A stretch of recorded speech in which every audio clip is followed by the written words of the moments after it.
Personne ne connaissait vraiment son nom, mais ce garçon portait le poids le plus lourd au monde, le regard des autres.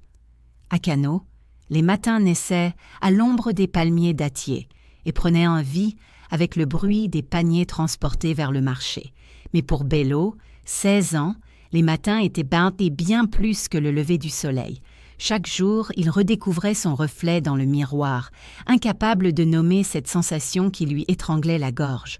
Honte, impuissance, colère, ou peut-être simplement solitude. Ses yeux étaient gonflés, ses joues d'un couvertes de boutons rouges et humides. Chaque parcelle de sa peau semblait porter les cris refoulés de son âme, et son corps, gonflé par des années d'excès, était trop vieux pour son âge, trop fragile pour ses rêves. Bello était l'aîné d'une famille pauvre, mais nombreuse. Son père, un réparateur de pneus, travaillait sous la pluie ou le soleil, les mains tachées de graisse, la voix lasse. Sa mère gérait la maison, mais faisait parfois le ménage chez des familles riches du quartier. Chez eux, le seul luxe était un vieux calendrier accroché au mur et une réserve inépuisable de pain. Bello avait 4 frères et sœurs plus jeunes, 3 garçons et une toute petite fille. Tous dormaient entassés dans une seule pièce, bercés par le bourdonnement d'un vieux ventilateur.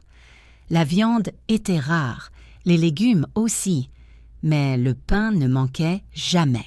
« Si tu veux remplir ton ventre, le pain suffit », disait sa mère, et ce pain avait fini par s'incruster dans le corps de Bello comme une armure invisible. Dans les couloirs étroits de l'école, il entendait toujours des chuchotements derrière lui. La machine à toast arrive. Il est la seule personne qui devrait presser les boutons Murau. Son seul refuge, c'était son journal intime. Il y écrivait ses pensées, ses douleurs, ses espoirs, et entre les lignes brillait une intelligence cachée. Bello était très studieux. Il lui suffisait d'écouter une fois pour comprendre un sujet, mais personne ne s'en rendait compte. Les professeurs le croyaient lent parce qu'il était silencieux, et ses camarades ne voyaient en lui que son poids et ses boutons. Pourtant, dans un coin invisible de son cœur, une petite lumière ne cessait de briller. Halima. Halima était la belle-fille discrète de l'école. Elle avait de longues cils, des tresses brunes comme du coton. L'uniforme blanc soulignait encore sa grâce. Bello l'observait de loin, mais dans ses regards, il y avait plus que de l'admiration. Un espoir, une possibilité, un rêve. Il imaginait. Un jour, Halima s'approcherait, lui dirait « Tu es différent, Bello ». Ils quitteraient l'école ensemble, marcheraient dans les rues de Kano, parleraient de leur avenir sur un banc. Elle rirait, et lui aussi, sans honte. Mais la réalité n'était pas aussi douce.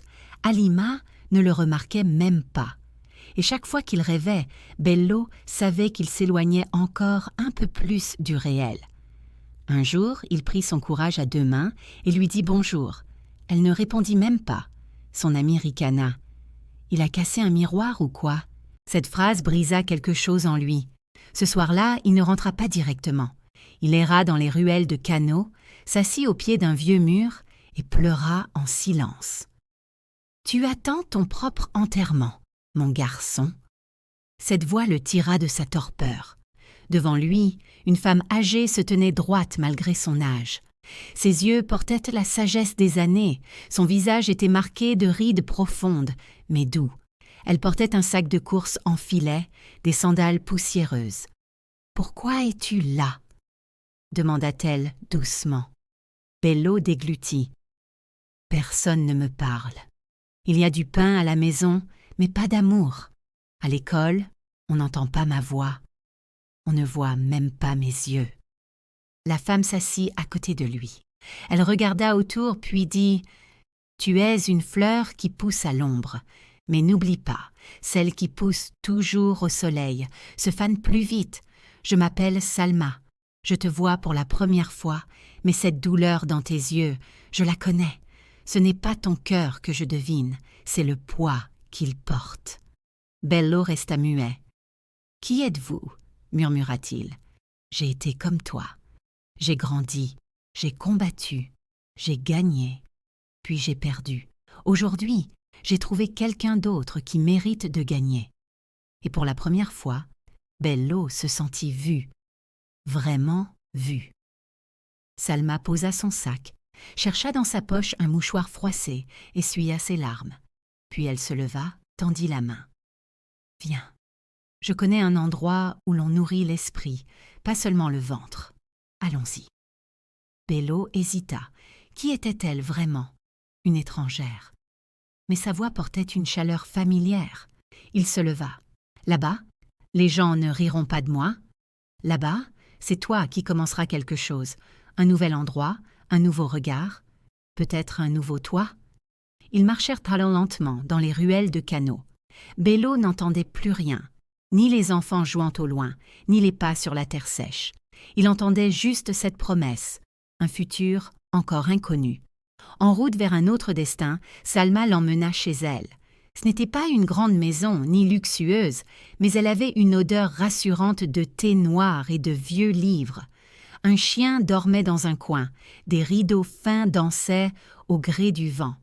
Pour la première fois depuis longtemps, Bello se sentit en sécurité. Chaque jour après l'école, il passait chez Salma.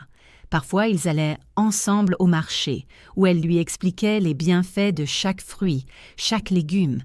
Parfois, il restait dans la petite bibliothèque de la maison et elle le laissait feuilleter ses vieux livres de médecine. Un jour, elle lui tendit un livre épais, jauni par le temps. « Lis ça. C'est difficile, mais pas impossible. » C'était un manuel médical en anglais, avec des termes complexes. Bello fronça les sourcils, mais commença à lire. Quelque chose s'éveilla en lui, un feu discret, mais tenace. Il suivit les conseils de Salma.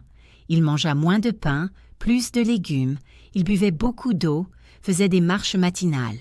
Sa peau s'éclaircit lentement, son corps changea. Il tenait un carnet où il notait chaque changement. À l'école, les moqueries continuaient. Mais Bello ne réagissait plus comme avant. Il ne fuyait pas, ne pleurait pas. Il travaillait, il étudiait, il écoutait. Un jour, pendant un cours de mathématiques, le professeur posa une question difficile. Personne ne répondit. Bello leva la main. Lentement, il alla au tableau et expliqua calmement la solution. Le silence tomba dans la classe. « Tu as compris ça, tout seul ?» demanda un élève sincèrement surpris. Bello se retourna, le regard droit. « J'ai toujours compris, mais personne ne m'a jamais demandé. » Après ce jour, les regards changèrent, les sourires devinrent moins moqueurs, plus hésitants. Et puis, un matin, dans le couloir, Halima le bouscula accidentellement. « Oh, pardon !» Elle s'arrêta, le regarda vraiment, longuement. « Tu as changé. Tu es différent. Qu'est-ce que tu fais ?»« Je prends soin de moi. » Elle sourit.